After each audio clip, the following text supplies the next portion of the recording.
Hey, I'm Autumn Christian. I write books. So when MP said that there was no torture and death, I thought he meant like during the actual reading. So there's a little bit of torture, but it's only psychological. I grew a girl in the calm dark of my lab. I created her as a curiosity, a personal project. When I first started working on her, I didn't even think of her as human, something that could grow consciousness, something that could be destroyed without consequence. She was something for me to play with in my off hours, a way to relax. For 12 years, I worked in indigo labs, reconstructing the minds and bodies of the deceased. I could talk about technical details, but most people prefer to remain in ignorance and couldn't comprehend them anyways. Instead, I will tell you that I used to feel a kind of excitement walking through the nursery, watching the skeletal frames grow into fully formed people. It was always dark down there, quiet too. Except for the soft hum of all that new electricity, those muscles and bones twitch moving into place.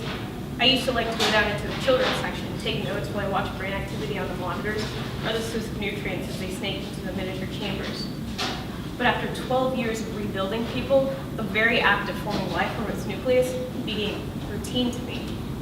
People have told me that Indigo Lab plays God, but if so, it is a God that caters to government contracts, rich eccentrics, grieving spouses, bewildered mothers, car crash victims. It is a God of consolation, but cannot save the woman trapped underneath ice with her last bubble splicing the thin blue underlayer that can grow back something kind of like her. It is a God of petty bureaucratic favors and bad luck, and reject scientists who couldn't get into NASA. I have remade a murderer with a split tongue and half a brain who is needed to testify in hearing, and a child genius with an IQ of 180 who caught the flu. I can lay claim to the fact that I've regrown the memories of the no more late governor of Louisiana and more than one celebrity actor. But I am the one of the top scientists in my field, and it is not difficult for me to coax cells to grow the way they want to grow. They were copies. They were not mine, like she was mine. I am not a poetic man, but I found poetry watching her grow in the nutrient pod in my private lab. I did not create her to be beautiful, but she was beautiful. Her body, a breathing ice sculpture, her hair like a nuclear shoreline. I created her from my collection of favorite parts. I gave her the amygdala of a soft-hearted social worker and the heart of a man who once crushed his wife underneath the front door. She had one hand of a pianist, the other from a drug addict who burned the tips of her fingers, the clean lungs of a mountain dweller whose lips never touched smoke, and the throat of a combat veteran who once inhaled phosphorus. Her hair was Arabian, her eyes purple, her skin tissue pale and spattered with dark freckles. Of course I didn't save the parts themselves, although some think that we use the actual dead tissue and organs. This misconception is easily cleared up with a bit of research, but most people aren't willing to expend the effort. I only saved the chemical composition of the parts that could be stimulated to grow over a sort of cellular frame. Her memories were a much more delicate and lengthy process than the body parts. I needed to construct them so that her body responded properly to the neuron input of memories. It's fairly easy, at least for someone like me, when the body matched the brain. Yet I constructed her piece by individual piece. I created a map of her nerves from her whole collection of memories.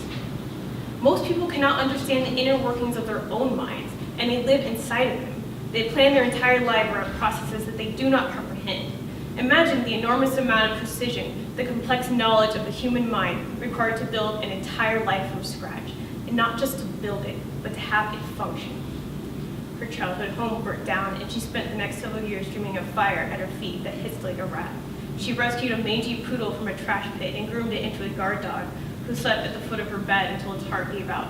She had a mother who always seemed to have bruised knuckles and carried her a capsule of cyanide because you never know. Her father came home after he was missing all these years, only to give her the keys to an old Chrysler and said it was her birthright before disappearing. She never drove the car.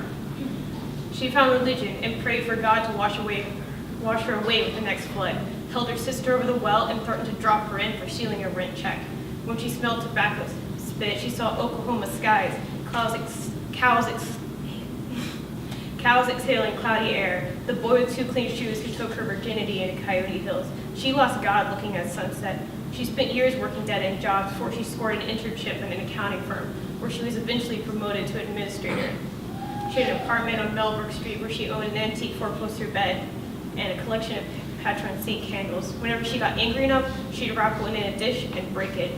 She might have been happy enough, but at night she dreamed of sparrows hitting the window and dying in shattered glass. She dreamed of a poodle, its throat bit. For months I worked on her, but there came a time when I needed to stop tweaking the memories, realigning the past of her structural frame and let her grow. I'm sure some people would ask me why I did such a thing. I could imagine their angry, self-righteous tone already. How could you? Because clearly I'm a monster, but they do not think like me. They are not curious like me. They do not want to learn who a person is, really is, all the way back to the origin. They only want to be comfortable.